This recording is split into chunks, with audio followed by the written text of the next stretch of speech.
Now, moving on to AUDUSD, we can see on the daily time frame that we had that break of structuring towards the downside, and this is the current swing range that we are trading within.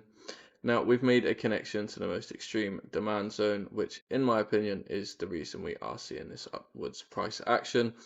But for me, I see it as just a pushback in towards the order flow, where we would look for that next short in towards the downside.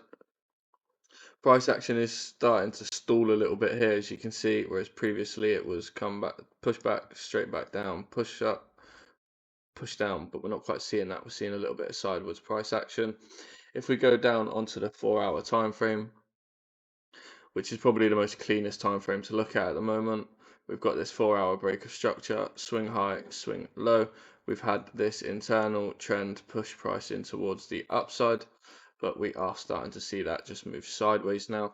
Previously, we wanted to see this high get taken, and I probably still would prefer this high to get taken for that higher probability short in towards the downside, but we have liquidated some of this liquidity, and if we were to see a clean break and close below the order flow, it could create a nice area of supply. We could look for that short.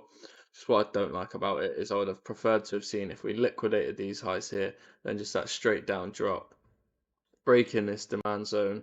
That to me has higher conviction that we are ready to head down lower, whereas what we are seeing here is just relatively sideways, and it's not clear whether we need more liquidity or whether we are just ready to sell off in towards the downside. So I would be careful and just see what price wants to do. It's not the cleanest setup for today.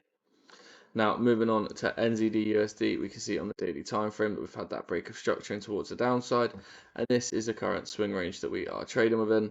Kind of had a typical textbook price action on this. We had the push down, we've got a clear point of liquidity here, we've come up, we've liquidated it, and then we've started to sell off in towards the downside.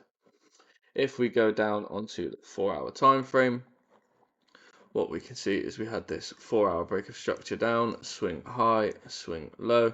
This for me is not break of structure because it did not break and close above. What we then seen was a liquidation and a break of this order flow. Unfortunately, we didn't quite get that tap back in before we seen that sell off.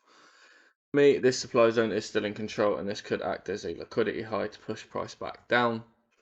But we are also looking like we're not going to retrace that far up, and we could just continue to sell off. That would create this area of supply, which you could then also look for a short from in the future if we see that retracement in. I do anticipate us targeting this week's swing low at the moment until developments happen in the Middle East and maybe some de-escalation.